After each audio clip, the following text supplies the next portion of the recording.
Well, the president was very clear in the comments that you just played, which is that he's talking about the semiconductor industry, which is one of the most coveted industries in the world, one of the most national security important industries in the world. Very few other countries are able to compete in this space, and all of those jobs left for Taiwan. And so the advanced semiconductor industry, which is essential to our national security, has been taken out of the country. And so he's talking about a program in which you have a knowledge transfer to Americans of how to do a very specific manufacturing process. That's completely separate and apart from the fact, as you mentioned, that President Trump, through 212F, has put a $100,000 fee on new H-1Bs. We're already seeing a dramatic change in the processing of these visas as a result of that. The Department of Labor has launched Project Firewall to fight illegal discrimination against Americans and illegal abuses of the H-1B program. You also have the highest standard of vetting that ever been in place in new visas, including foreign student visas. The State Department has revoked tens of thousands of visas, and they're just getting started with tens of thousands of more. We have a new focus on denaturalizations. We have a new focus on cutting back on welfare tourism and welfare migration. And, of course, you've seen, again, for the first time in over half a century, net negative migration to this country. You have more foreigners leaving the country than those that are being added on a permanent basis. The last time that happened, again, was over half a century ago during the period in American history in which we had net negative migration for an extended period of time. I think that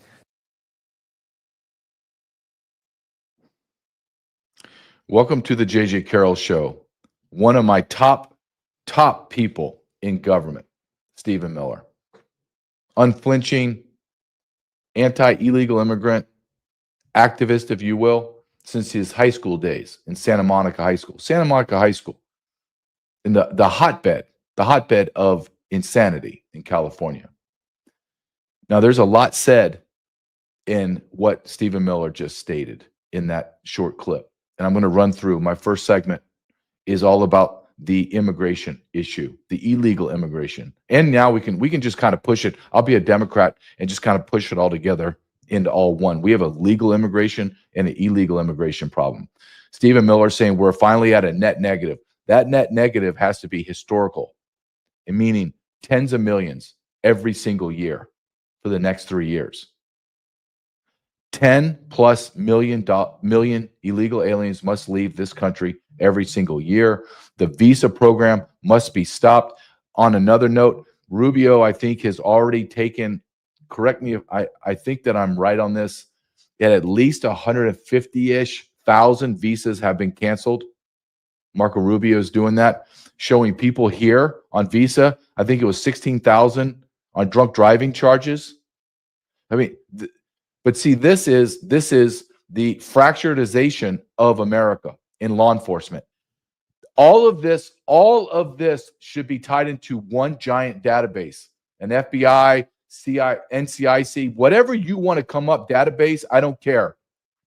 And it should already be in existence, but states won't participate. Meaning, when I get a guy, let's say from Bangladesh, and he's on some student visa and he's attending Columbia University and gets in a drunk driving charge, immediate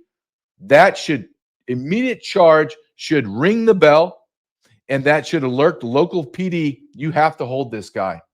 ICE comes in, says, you are under arrest. We're going to put you in ICE facility until you get this drunk driving charge. Once you're convicted, you're gone. You're gone. Don't tell me about due process. Don't tell me about all that, because legal immigrants do not have the full protection of the United States Constitution. Wake up and be educated, America. You have been lied to your whole entire life. Illegal aliens have no protection under the Constitution unless they're being charged for some kind of violent crime and get due process, and then their ass is deported. Legal immigrants have no First Amendment right. None. You can't come here as a legal immigrant and protest. You can't be in street protests. You can't be in college protests. You can't do anything. In fact, you need to keep your nose clean. You can't get any social benefits, but they all are. Illegal immigration is destroying our country. It's destroying it. There is no more, I wonder how bad, or is it really? No, no, no. Stephen Miller and people like that are trying to correct the problem. I will say this, Donald Trump is trying. I can't imagine the enormity of this issue. Now, would I love to be in part of that? Would I love to have? Yes, because I would do things differently and I would be getting, I believe, better results. That's just the truth. I don't care how it sounds.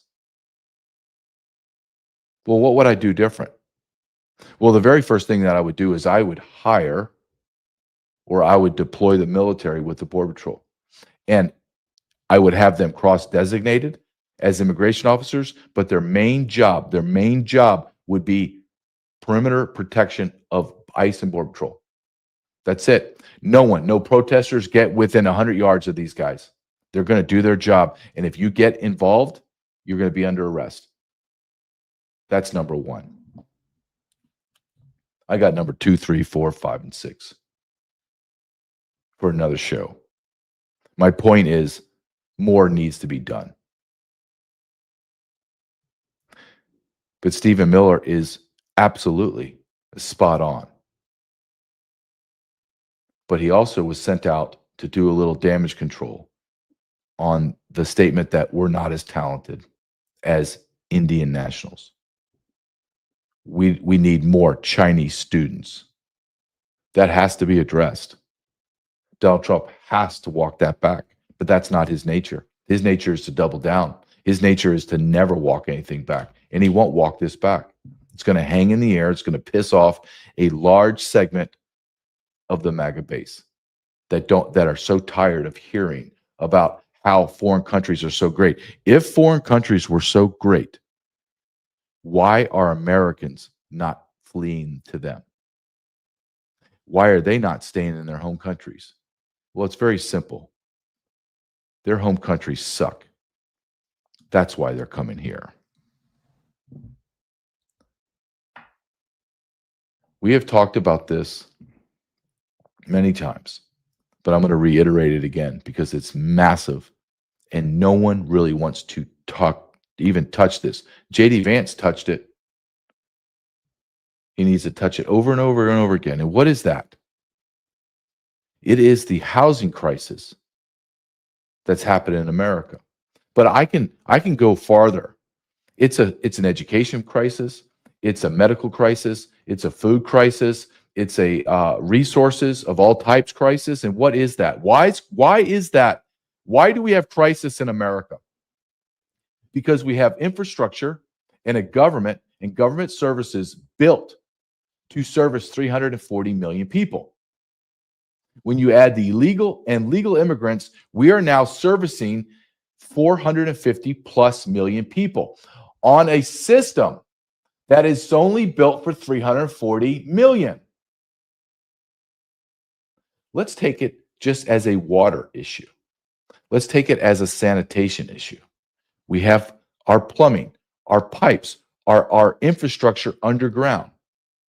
What if I told you that, hey, all the toilets and all the water and all the sewage and all that is going to be used 25%, 20 to 25% more every single day. If you are an engineer, you are going to sit down at your desk and you are going to plug into an algorithm or a formula, and say, okay, we built this infrastructure to last this long for this many people. Wow. We're probably going to have to take 15, 20, 30 years off that life of those pipes. So we have a major problem coming up for infrastructure. Look at our roads. You think now 110 million more people on your roads? Let me give you a smaller snapshot of what I'm talking about. I used to live in South Dakota, in Rapid City. Absolutely loved it. They have infrastructure for 65,000 people in Rapid City. Roads, sewage, housing, on and on and on. They have over 1 million plus visitors every year to that small city. So they have infrastructure for 65,000 people where they need infrastructure for 1,065,000 people. That's happening to America on a much larger scale. and everyone is afraid to say it out loud. Why are we not focusing on what is right for Americans? What is right for me? I have ownership of this country. Why? Because I have had a vast portion of my salary ripped from my hands, forced out of my hands. I bought and paid for everything. I have a say. And my say is through my votes. But my votes are worthless. How long have my votes been worthless? How long have they been cheating? My whole entire life? Am I supposed to believe that 2020 was the first time they ever cheated in any election? You would have to be an intellectual moron to believe that. Housing. I'm going to give you a snapshot of New York City. And I want you to listen to again Stephen Miller talking about this, that 40% of those living in New York City's rent-controlled homes are foreign-born. Listen to this and shake your head at the same time. 40% of the population of rent-controlled housing in New York City are foreign-born. Think about that.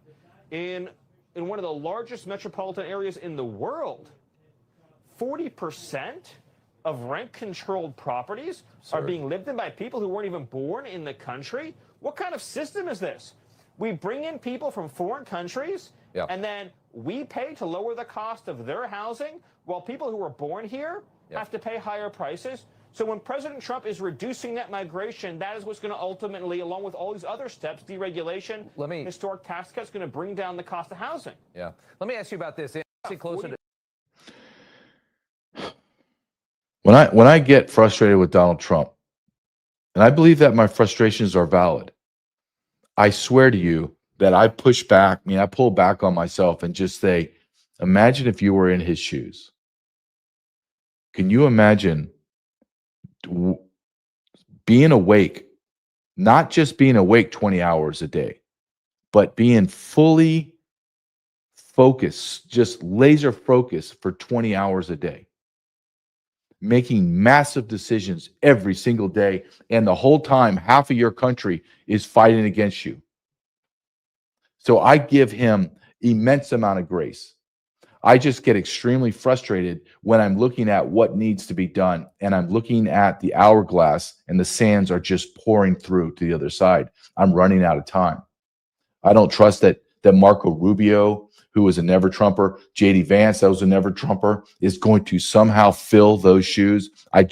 Maybe I'm wrong, and hopefully I am, but I don't believe it. I don't believe it.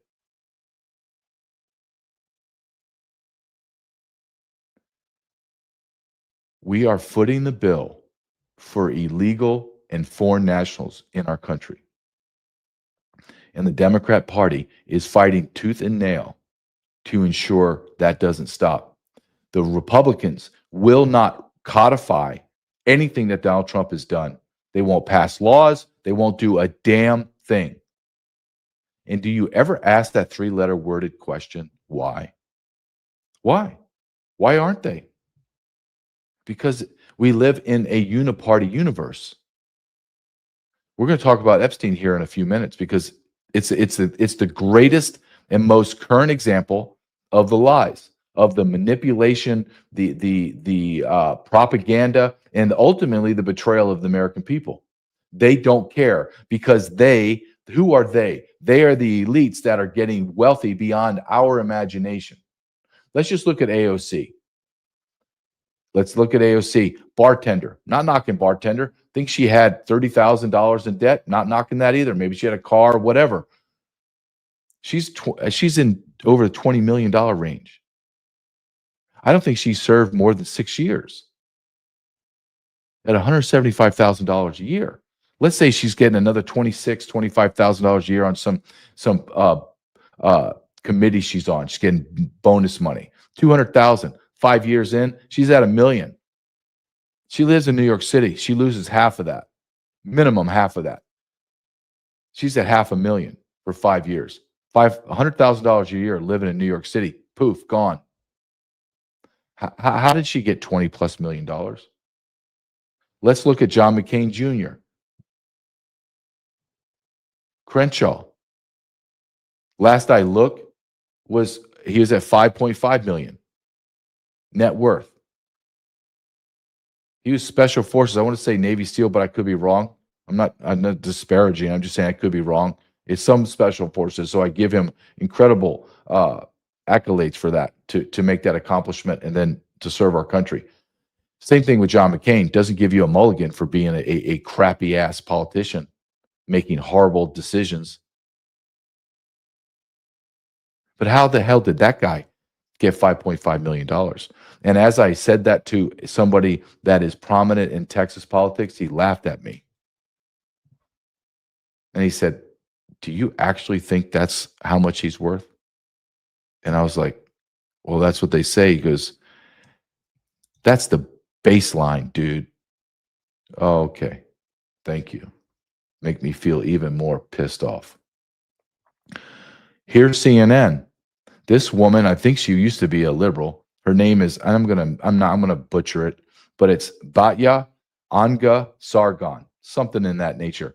But what she says is 100% true. And look at the mental patients on either side of her. Look at this guy that he's a professor, Cornell West. He looks like he came from a time machine from the 1960s, from protest in the 1960s. But anyway, go ahead and let's listen to what Batya says.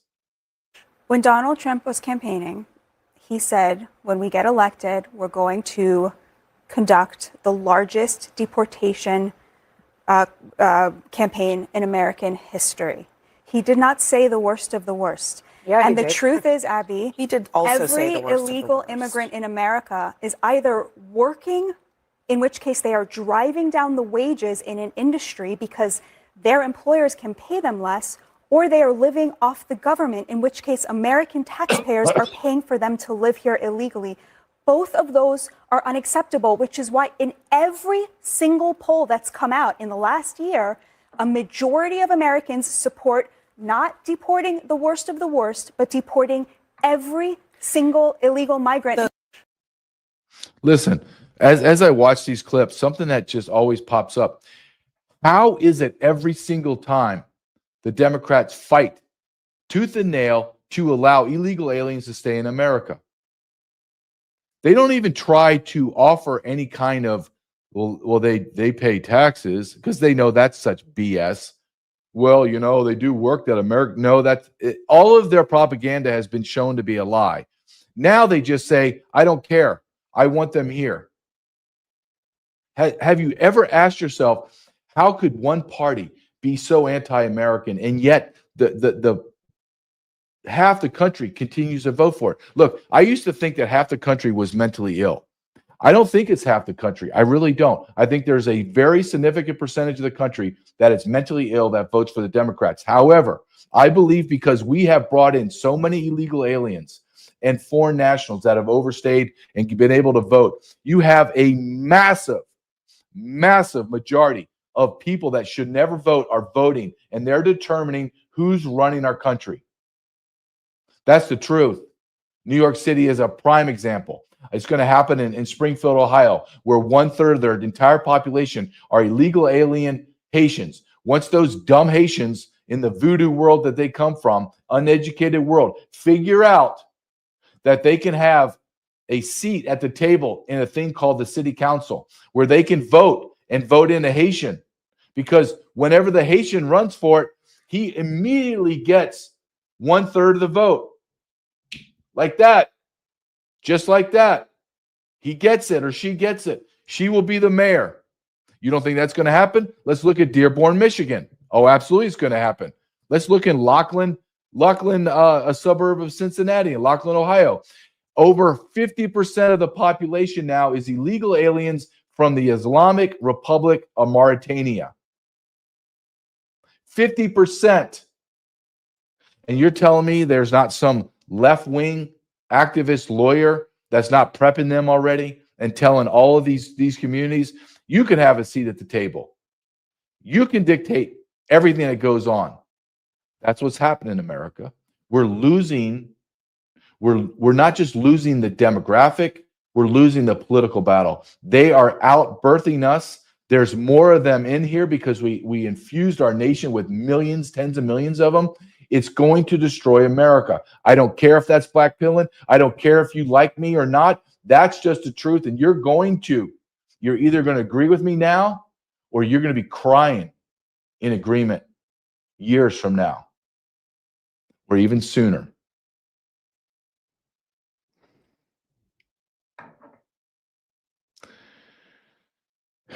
What happens when you bring in millions and tens of millions of illegal aliens under Joe Biden, and then Joe Biden pushes out to the blue states that they are going to facilitate CDLs for illegal aliens?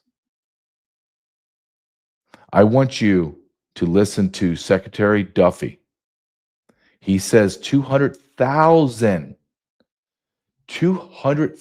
CDLs were illegally given to foreigners. 194,000 of them were issued illegally. That means right as you and I are, as you're listening to me speak, 200,000 18-wheelers are driving on our interstates and back roads, and they speak no English. They've been given CDLs with no testing. And we're watching people get murdered. And I call it murdered, not killing. Murdered on the highways by these 18-wheelers every single day. Do you know it's in the thousands annually now? It's like 700% skyrocketing in deaths. Listen to this and just continue to understand that we're being destroyed by the previous administration and the rhinos that run our government today. Secretary, this ICE situation, ICE arresting a man from Uzbekistan earlier this month while he was driving a commercial truck in Kansas. DHS says this 31-year-old Akhor Bozorov was led into the country by Joe Biden's administration. He was wanted in Uzbekistan in 2022 for alleged ties to terrorism. He was granted work authorization in the United States in early 2024. His commercial driver's license was issued in Pennsylvania. And the photo that DHS released even shows him having a real ID, Secretary. You've gone after California for issuing 17,000 commercial driver's licenses to illegals. Is it time to federalize CDL certifications? What are you doing here? And I mean, it's just astounding to me that someone who was tied to terrorism in Uzbekistan actually got a license to drive a commercial vehicle in Kansas. Yeah, so first off, it goes to show you that Joe Biden and his administration didn't do any background checks on who was coming into the country. They offered them asylum and they offered them work authorizations and then allowed them to go out and get commercial driver's licenses and operate on American roads, endangering American citizens. And so we have had new rules that have come out to say, you know what, we're going to tighten this up.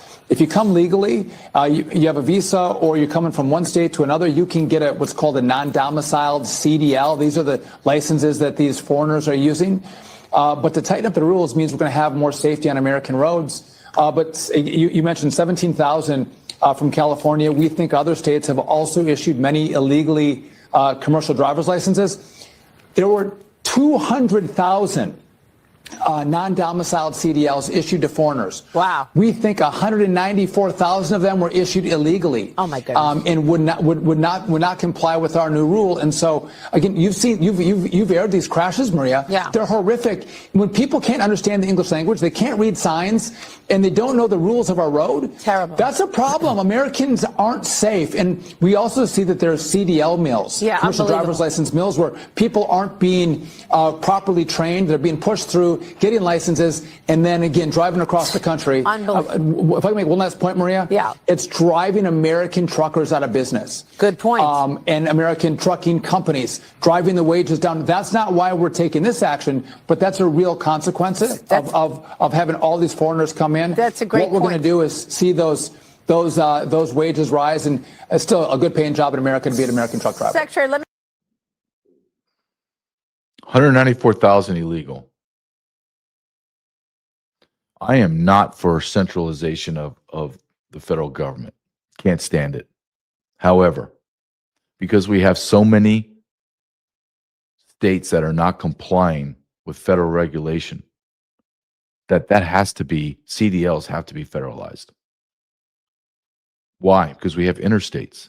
So I live in Kansas. So that terrorist was driving a commercial truck in my state.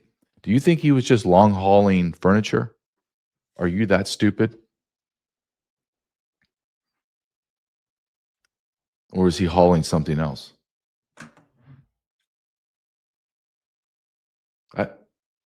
I just don't know anymore what has to be said out loud for America to wake up. I just don't. I have no idea. Let me bring this back to, we are being replaced. And that replacement in terms of numbers and demographics are allowing those that replaced us to vote in their people. I'm going to show you a great example. And this is number 5, Nick. This is going to be Mandami. And I want you to listen to him. He's a globalist. He has no ties to America, does not love America. He is an immigrant that I believe came here fraudulently and should be denaturalized. But watch and listen to what he says about laws. Very interesting. You said you would arrest Benjamin Netanyahu based on the 2024 International Court arrest warrant. Next UN General Assembly, as mayor, would you do that? So I've said time and again that I believe this is a city of international law, and being a city of international law means looking to uphold international law, and that means upholding the warrants from the International Criminal Court, whether they're for Benjamin Netanyahu or Vladimir Putin. I think that that's critically important to showcase our values, and unlike Donald Trump, I'm someone who looks to exist within the confines of the laws that we have. So I will look to exhaust every legal possibility, not to create my own laws to do so. On the other hand, this is also a world event. Does that not count a little bit? Well, I think we are a global city, but I also think what New Yorkers are looking for is consistency in the way in which we talk about our values and follow through on them. And that's why I think these warrants from the International Criminal Court, they are worth fully exploring every legal possibility to actually follow through on. You said you would arrest Benjamin Netanyahu. Netanyahu. See, this jackass is now going to focus on international law because they are an international community. Do you see what's happening? Can you finally connect the dots, America? He won't enforce immigration laws that are our federal laws because his community is a global community, an international community, and they should be ruled by international law. Don't you see? Look, my initial reaction is let New York City burn to the ground. It still is, to be quite honest with you. Excuse me. But at the same time, I know that this cancer that's in New York City is not contained, and it never will be contained. It will bleed throughout America. And I'm watching the cancer spread. Where else is it spreading? I'm going to show you a clip of truly a mentally sick person. His name is Juan Araris, blah, blah, blah, blah, blah, right? Before you play this, Nick, let me set this up. This man is an illegal alien from Colombia that somehow got his paperwork. I think he got it from marrying his first wife. Now, I want you to understand when I tell you that he got his green card supposedly, allegedly, through marrying his first wife, but he found out very early on in their marriage that she was a lesbian and he was gay. Who is this man? Well, he's the city councilman running interference on ICE and Border Patrol in Charlotte right now as you and I are having this conversation. Go ahead and play this so our audience understands the mental illness that people have that are running our country. Go ahead.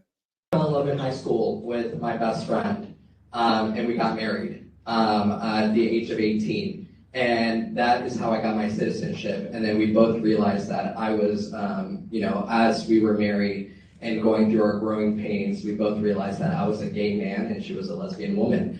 And so we tackled that on our own. It was heartbreaking, but at the end of the day, we We still love each other. We're still best friends. I'm actually going to be in her wedding next year, so I'm very excited. That's great. Partner. She's beautiful.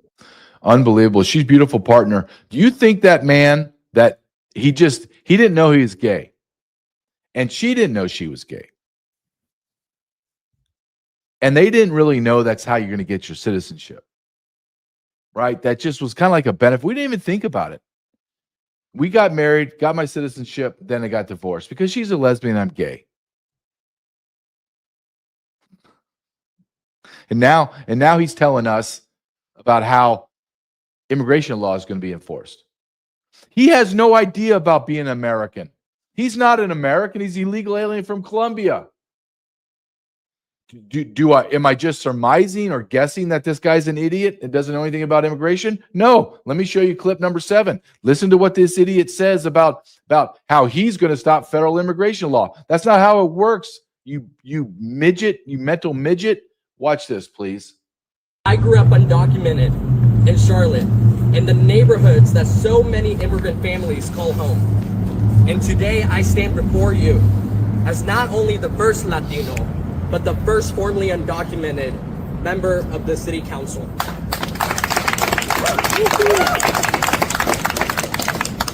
Yesterday, the sheriff's office confirmed that CBP will be in our city. However, no transparency, no accountability, no explanation, not to my colleagues behind me, not to the public, not to the families who deserve to know what's happening in their own city. Let me say this clearly. This is not about public safety.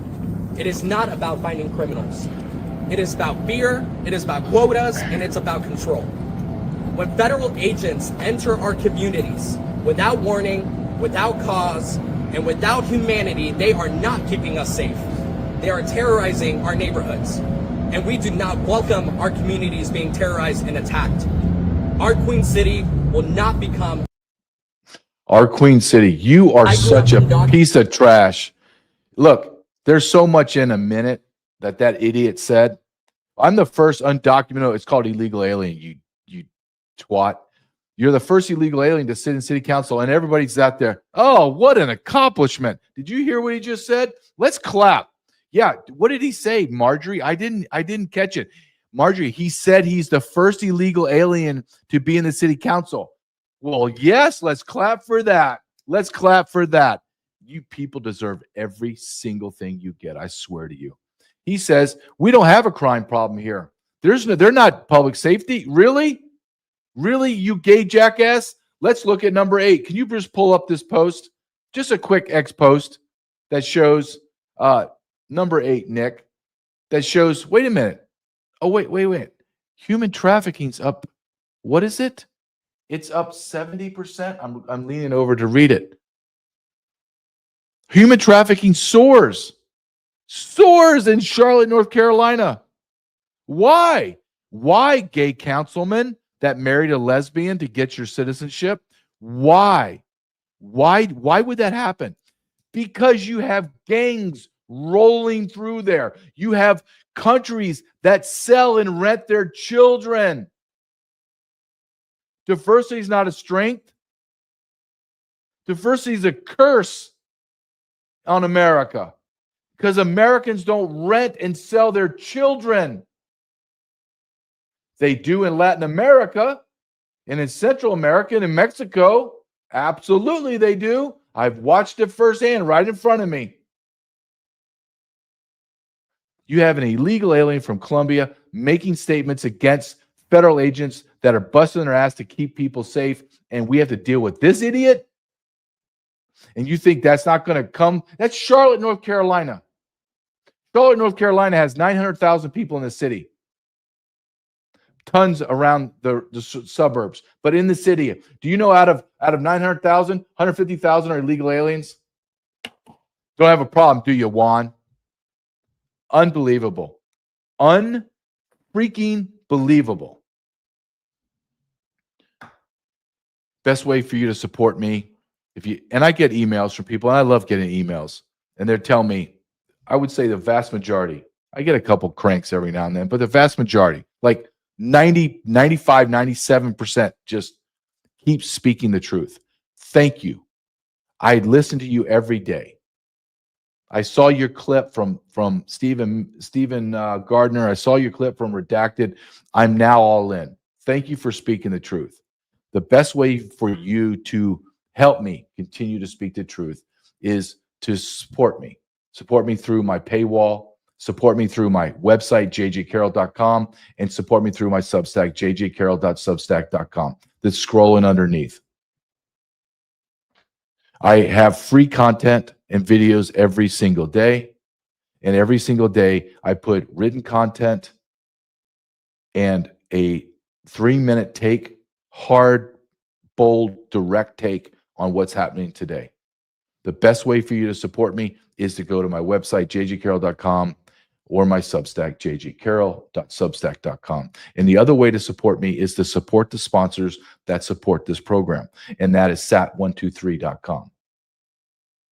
Massive this morning, late yesterday, this morning, massive service disruption on X. I think it was Cloudflare, all that. They haven't come out and said it was attacked. Obviously, I'm assuming it's attacked, right? How do you prepare yourself from having no connectability? How do you prepare when your son, like mine is 14 years old, begins to drive, and then in a year he's going to be out on his own? How do I handle that?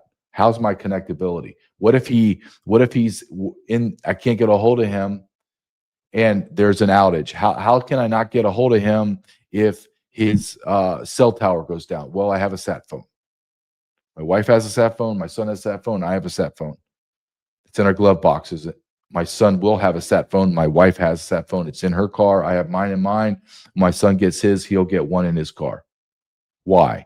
Because I want to always have the ability to communicate. You may not see the world as I see it. I see it very differently. I understand that. I see it because 24 years in law enforcement, and in the world that I'm in now, I see it. I see the world as it is, not how I want it to be. There's a big difference. I see the world the way I see it, and I see a very violent, a very chaotic, a very unstable world. You don't have to share that with that sentiment with me. That's okay. But you should be prepared. You should be prepared.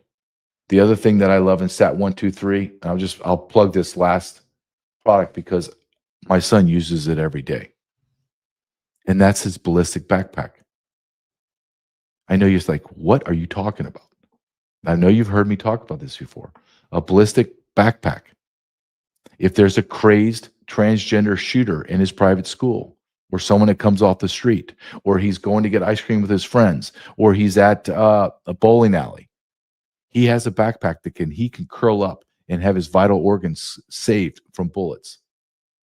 My son has a fighting chance. My wife has a ballistic backpack. I have one. We go travel. I'm covered. I have a fighting chance to keep my family safe. Sat123.com/JJ. I cannot encourage you enough to go to that website and look at their products. And my last thing, and something I love, when you call Sat123, you're going to speak to an American. You're not going to speak to Sally from Mumbai. You're going to speak to Sally from Sacramento. How may I help you? Holy cow, no accent? What? Yeah, I'm here. I'm Sally from Sacramento. I'm here to help you. What do you need? I know it's shocking. Shocking. Sat123.com/JJ. Let's dive right into this next topic. It makes me lose my mind. I just did a real take before I went on the show just about this topic, and that's Epstein. But I want to give you a different take, okay? A different look, a different perspective, that instead of all the regurgitated garbage that you have been told. But before I do that, I want to set this up for what I want to tell you on my take, my perspective. I want you to play number 9 for me.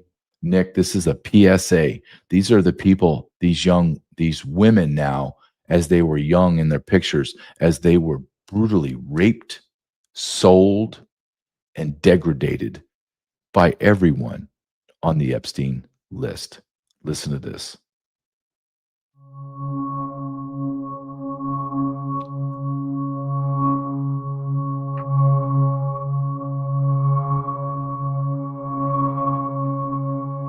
I suffered so much pain. So much pain. So much pain.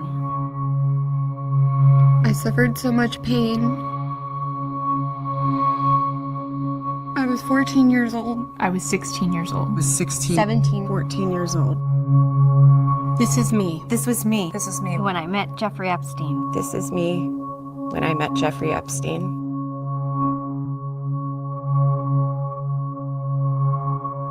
There are about 1,000 of us.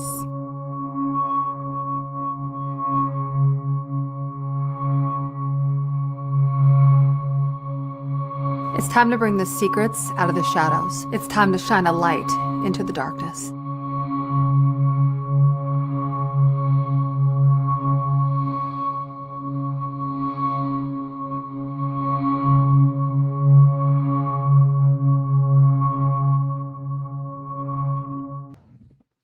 About 1,000 of us.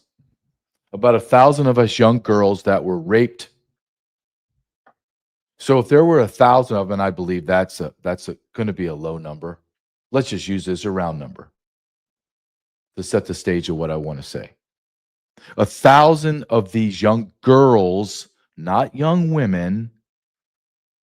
Okay, I need to pause right here. I need to pause because I need to. This and we heard Megyn Kelly, who I love, made a horrific statement. Well, they weren't really underage. They're just because they were like 16, 14, 15, 16, 17. What in God's name are you saying, Megyn Kelly? Let me give you a just a perspective from a father. I don't have any daughters. I have sisters, and I have tons of nieces. But I'm going to just give you a look into what I see and how I see it as a man, okay? So my son's in 8th grade, and he has these 8th grade parties that they go to that the parents kind of put together. Bowling alley, we go to a thing called Chicken Pickle. They play pickleball. And when you see these young girls, they're all like 14, 15, 13, 14, 15. Same ages, a lot of the same age group that was flown into the island. We don't know if there's younger kids, right? Because younger kids, they're probably dead. But these women, okay, they're showing you pictures of when they were very young. The idea, I'm looking at these young girls that are around my son and their classmates. They're beautiful. They're beautiful young girls. They're so far from being a woman. It's like trying to ask someone to go, tomorrow, I want you to go walk to China. That's how far they are from being a woman. They don't even know how, they're awkward. Like my sons, they're awkward. They don't even know how to talk to a boy, more or less hold their hand, for God's sake. That would be like monumental to hold their hand. But they're supposed to be like that. They're supposed to be innocent. They're supposed to be pure. They're supposed to be laughing and giggling and saying, hey, I think Joseph likes you. Oh, he's so cute. Oh, can you give him this note? Should I just go talk to him? They're that awkward. We've all been there. We remember that. Those young girls that I'm seeing, my nieces that are young, they're not ready for a sexual intercourse with a 60-year-old man. Okay? Even if in this world that they get pushed into sex, they're usually having sex with other 14-year-olds or 15-year-olds. They're not getting aroused by having sex with Bill Clinton that's 65, 70 years old. These women that you saw in that video, their pain is right, it's at the surface. It's for the world to see. They carry it every single day. Think about what you did at 13, 14, 15, 16 years old. Think of that transition. And now think of it being ripped away. You're on some island, some faraway island. You don't even know where your parents are. Nobody gives a rip. Nobody even knows you're alive. All you know is you have to go service some 70-year-old prince from England that you're grotesquely repulsed by. And when you're done with him, you're going to do Bubba. 1,000 girls? Are you telling me that there's 1,000 girls equal 1,000 Johns? Meaning every girl just serviced one person over and over and over and over again, or they shared them. This was like a school party. I got 1,000 girls and I got 1,000 pedos. They're all going to share each other. You think that's what happened? Was there sharing? Yes. But you're telling me that is a 1-for-1? Or was it one child for 10,000? I asked one of the ladies that was on that island. I said, could I make the statement that you could agree that if there's 1,000 women, excuse me, I made a mistake. There's 1,000 young girls. Could I easily say, would you agree that there was at least 100,000 pedo Johns? You know what she said? At least, probably 1 million.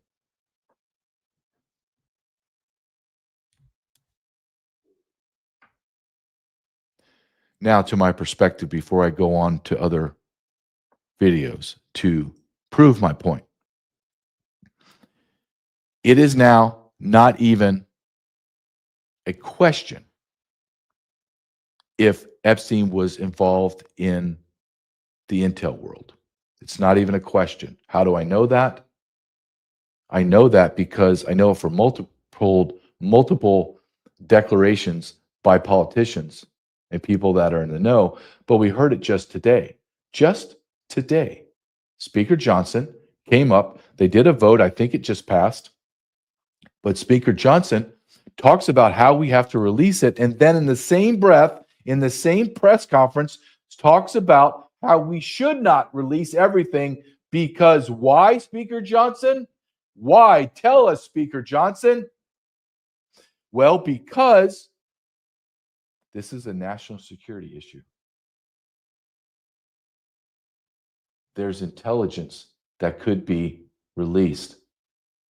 So what you're telling me, Speaker Johnson, without saying it out loud, is that we can't release everything because the people that have been raping young children are being used right now for our benefit. That Jeffrey Epstein was involved in the intel agency. We know for sure that it was the CIA. We know for sure it was the Israeli Mossad. And we're being told, or at least led along to believe, that it was other intel agencies, MI6, some other, I'm sure other ones. But the main ones was Mossad and CIA. So with all of that laid out for my audience, stop thinking of just the young girls and the pedos. That's almost an incredible task for me to ask. But for a moment, just for the next 60 seconds, let's push them aside and let's understand with complete clarity that our government knew that our government was facilitating the raping of young girls for our government's benefit. Our government colluded with Israeli Mossad and other intel agencies, knowingly that at the same time they were filming and audio taping young girls being raped for the betterment of the United States of America and Israel. It is not disputed. You cannot argue with me about this. This is a factual truth that our federal government allowed young women to be raped.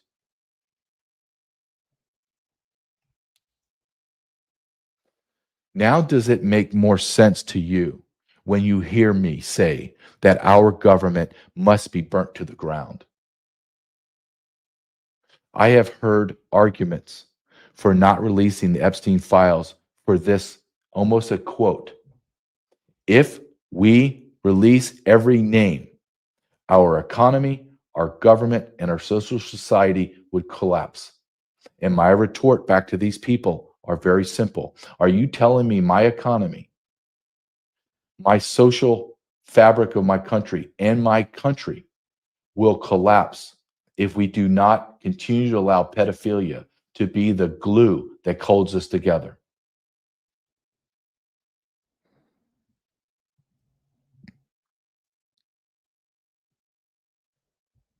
Can you please play number 12?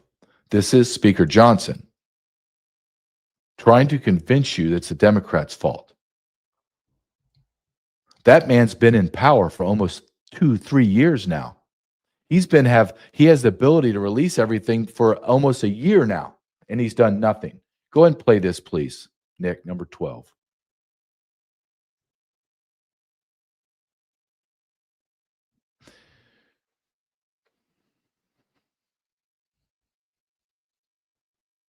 But the truth is, the biggest proponents of this discharge petition were never actually interested in transparency or ensuring justice or protecting victims of this unspeakable tragedy, the Epstein evils. And how do we know that?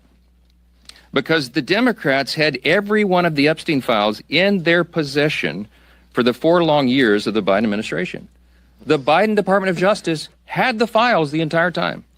And not a single one of the people who are so loud and animated right now, they never said anything about it for all those 4 years. None of them held press conferences. None of them demanded the release of the documents. And under Biden's DOJ, when they prosecuted just Epstein and Ghislaine Maxwell, not a single one of these Democrats or any of the proponents of the discharge ever made any noise about that at all. But the truth is...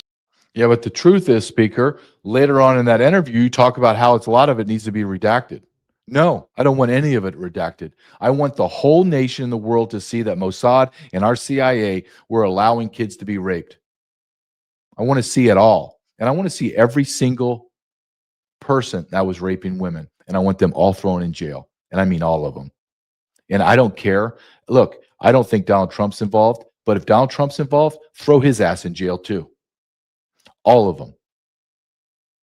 Anybody that says different is a traitor, a coward, and they don't care about justice.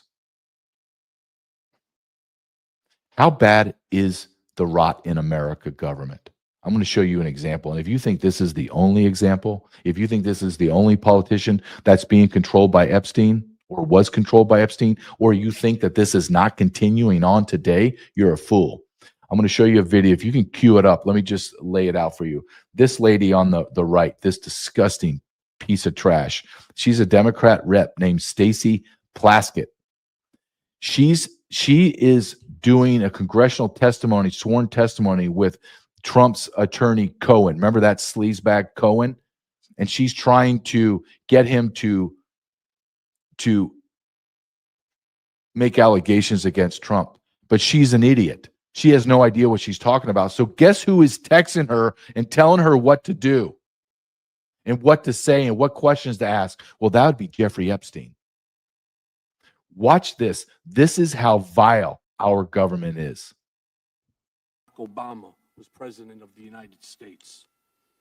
And while we were once driving through a struggling neighborhood in Chicago, he commented that only black people could live that way.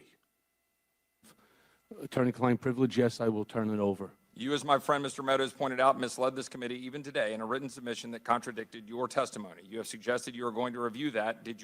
Are you going to review it in our next break to correct the record, yes or no? Yes.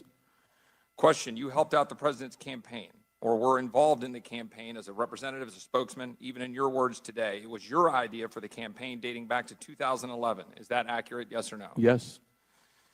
Mr. Weisenberg and other individuals. So what that is those text messages were real time. Individuals, an organization, they're up. The financial officer. You got to quickly give us as many names as you can so we can get to them. You can stop it right there, Nick. That woman was taking direction. She's from the Virgin Islands. So that was her constituent. She took money from him. This delegate was questioning a witness, and she was asking questions that Epstein was asking. And then prior to or at the end of that dialogue, that text dialogue between Epstein and that woman, Epstein's telling her how beautiful she looks. Are you telling me that Epstein doesn't have some kind of sexual thing that he did to her or she did to someone else and she's got him?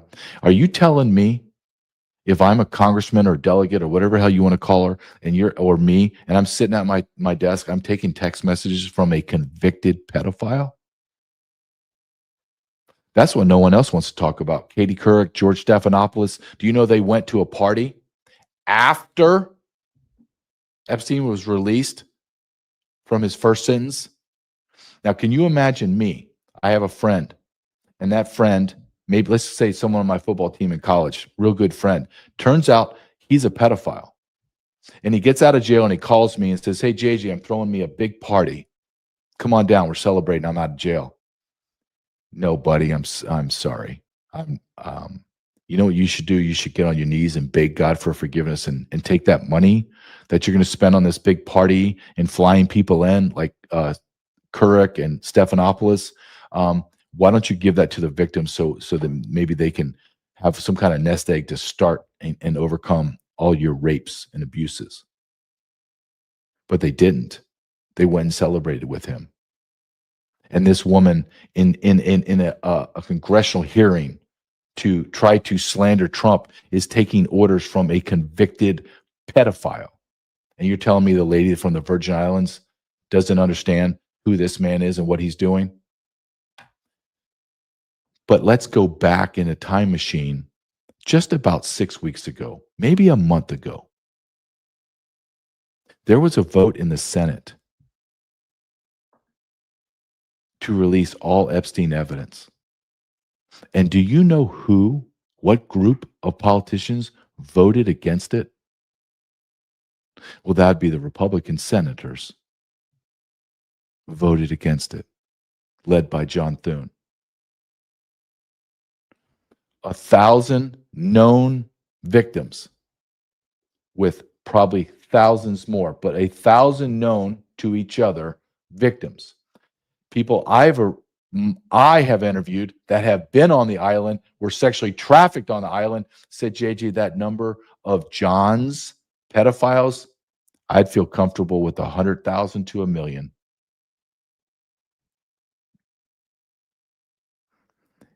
If it's that many, do you think that 100, let's go to the lowest level of number, 100,000. Do you think that 100,000, inside of that 100,000, does not catch a significant percentage of our politicians, past and current? Do you think that it captured the vast majority of the financiers, the billionaires, the entertainment sector in Hollywood that is run by pedophiles? Of course they're in that net. And that is why they will not release it. I don't want his flight manifest. I don't want those stupid white binders that Pam Bondi handed out to all those stupid schmucky influencers that got used like a piece of wood, just got used. I want everything. I want the videos of the rapes. I want you to black out the faces and bodies of the victims, and I want to see the pedophiles completely stark naked. And I want to see them raping women. And I want that to burn into the consciousness of every American, because I want justice. And if you're going to hide these people, then you're as guilty as they are. We have a massive pedophilia problem within our churches, our economies, our media, our entertainment, and inside of our government. And as soon as we come to the realization and acceptance that we have evil, deviant, sexual perverts and people that should burn in hell for eternity leading our country, well, then just then, maybe we'll begin to not ask for change, not demand it, but we force change into our country. Go and have these kind of conversations without any filters. And for God's sake, stop being fearful.